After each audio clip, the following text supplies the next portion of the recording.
আসসালামু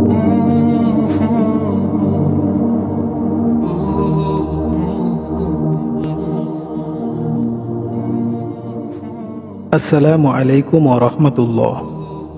রাতের ইবাদত ও দোয়া আল্লাহ তাআলার কাছে অনেক মর্যাদা ও সম্মানের। রাতের দোয়া ও ইবাদতে তাওহীদের সাক্ষ্য দিয়ে মহান আল্লাহ তাআলার কাছে দোয়া করলে সে দোয়া আল্লাহ তাআলা ফেরত দেন না। বান্দার সব দোয়া আল্লাহ তাআলা কবুল করে নেন।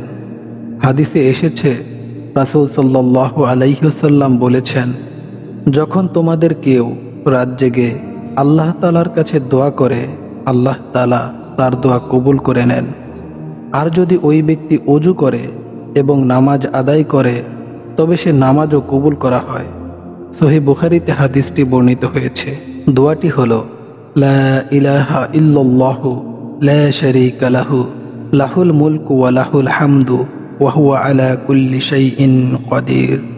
সুবহানাল্লাহি ওয়াল হামদুলিল্লাহি ওয়া লা ইলাহা ইল্লাল্লাহু আল্লাহু আকবার ওয়া লা হাওলা ওয়া লা কুওয়াতা ইল্লা বিল্লাহ। অর্থাৎ, আল্লাহ ব্যতীত কোনো উপাস্য নেই, তিনি একক, তার কোনো শরীক নেই। তার জন্যই সকল রাজত্ব ও তার জন্যই সকল প্রশংসা, এবং তিনি সকল কিছুর উপর ক্ষমতাশীল। মহাপবিত্র আল্লাহ। সকল প্রশংসা আল্লাহ তাআলার জন্য। আল্লাহ ব্যতীত কোনো উপাস্য নেই। আল্লাহ সবার চেয়ে বড়। নেই কোনো ক্ষমতা, নেই কোনো শক্তি আল্লাহ ব্যতীত।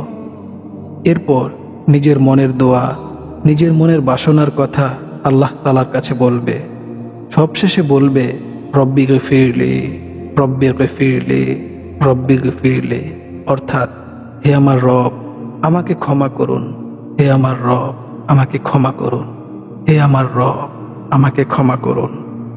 আল্লাহ তাআলা মুসলিম উম্মাহকে রাত জেগে উঠে এই দোয়ার মাধ্যমে প্রার্থনা করার তৌফিক দান করুন। আমিন ইয়া রব্বুল আলামিন।